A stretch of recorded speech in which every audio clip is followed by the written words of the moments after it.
Hi అండి అందరికీ welcome back to my channel. ఎలా ఉన్నారు? అందరూ బాగున్నారా? ఈ వీడియోలో ఎక్కువ మసాలాలు లేకుండా చాలా ట్రెడిషనల్ వేలో అయితే మనము మటన్ కర్రీ విత్ అలసంద గారెలు అనమాట.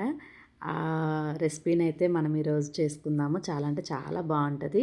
తప్పకుండా అయితే టేస్ట్ చేయాల్సిందనమాట. సో ఇప్పుడైతే మనం ప్రాసెస్లోకి వెళ్ళిపోదాము. నేను అలసందల్ని నైట్ అంతా నానబెట్టుకొని తెల్లారిన తర్వాత శుభ్రంగా కడుక్కొని ఇలా అయితే ఒక హోల్స్ ఉండే గిన్నె ఉంటుంది కదా, ఆ గిన్నెలోకి మనం వడకట్టుకోవాలి. ఎందుకంటే మనం అలసందల్ని వాటర్ లేకుండా మిక్సీ వేసుకోవాలన్నమాట. వీటిలో వాటర్ కంటెంట్ ఉంటుంది కాబట్టి వాటర్ లేకుండా మిక్సీ వేసుకోవాలి. సో వాటిని పక్కన పెట్టేశాను. తర్వాత మటన్ కర్రీలోకి వచ్చేసాను. కుక్కర్ తీసుకొని అందులో ఆయిల్ వేసిన తర్వాత ఆనియన్స్ వేసుకున్నాను.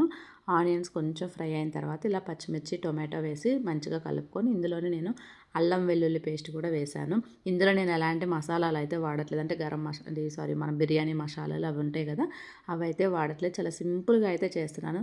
మన పాతకాలంలో మన చిన్నప్పుడు మన అమ్మ మన నానమ్మ గారు ఎలా చేస్తారో కొంచెం అదే టైప్లో చేస్తున్నాను అనమాట. సో ఇప్పుడు వాటికి మూత పెట్టి పక్కన పెట్టేసుకున్నాను. తర్వాత అలసందల్ని మిక్సీ జార్లో తీసుకొని ఇలాగైతే మిక్సీ వేసుకున్నాను అనమాట. వాటర్ వేస్తే ఏంటంటే వాటర్ అవుతుంది అనమాట. సో అలసందలకి అస్సలు వాటర్ వేయకుండా మిక్సీ వేసుకోవాలి. ఓకేనా? తర్వాత మనం మటన్ కర్రీలోకి అయితే మరలా వచ్చేద్దాము. దీనిలో కొత్తిమీర, పుదీనా, కొంచెం కరివేపాకు, అలాగే కల్లుప్పు వేసాను. తర్వాత పసుపు వేసుకున్నాను. నా దగ్గర ఉన్న కారం చాలా స్పైసీ ఉండిద్ది అనమాట. అందుకు నేను కొంచెమే వేసుకున్నాను కారము. సో అవైతే మీరు చూసుకొని వేసుకోండి. తర్వాత అడుగంటకుండా అంటే మాడిపోకుండా మంచిగా కలుపుకుంటూ తర్వాత నేను ధనియాల పొడి వేశాను. ఇంకా కొంచెం జీరా పొడి, అలాగే కొంచెం గరం మసాలా పొడి. ఇవి కూడా నేను ఎక్కువేం వేసుకోలేదు. కొంచెమే వేసాను. లైట్గానే వేసుకున్నాను అనమాట. వేసుకొని ఈ మసాలాలన్నీ మాడిపోకుండా చక్కగా అయితే కలుపుకోవాలి. ఒక 2 మినిట్స్ అట్లా, 2 మినిట్స్ కూడా కాదు, ఓన్లీ 1 మినిటే ఫ్రై అవ్వనిచ్చాను అనమాట ఇలాగా.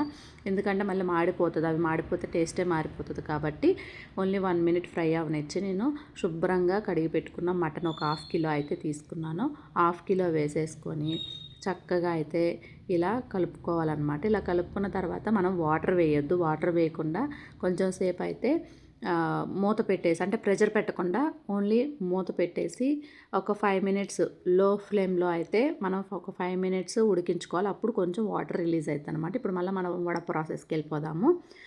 ఇలా పిండిని వేసేసుకున్నాను కదా, ఆ పిండిలో కొత్తిమీర, చిన్నగా కట్ చేసుకున్నటువంటి ఆనియన్స్, నేను మిక్సీ వేసుకునేటప్పుడే అల్లం వేశాను, అది మిస్ అయింది ఆ క్లిప్పు.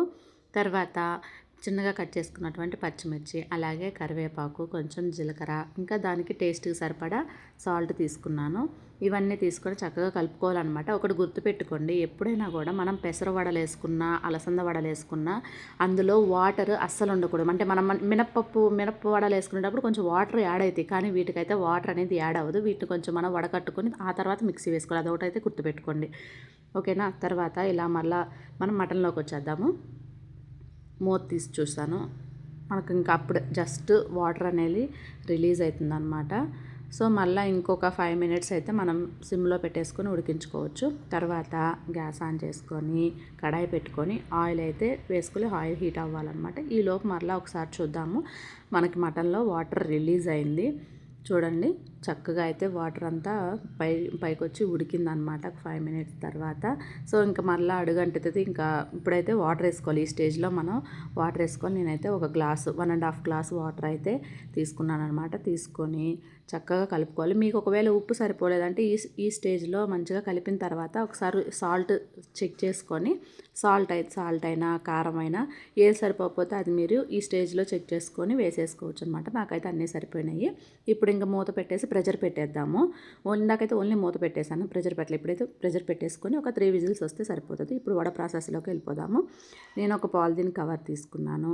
దానికి చేయి తడుపుకొని కవర్ కూడా తడిపి తర్వాత అయితే ఇంకా వడపిండిని ఎలా తీసుకుంటాము, కొంచెం చిన్న బాల్ లాగా అయితే తీసుకొని చేయి తడుపుకొని ఇలా అయితే వేస్తానన్నమాట నేను గారెలు.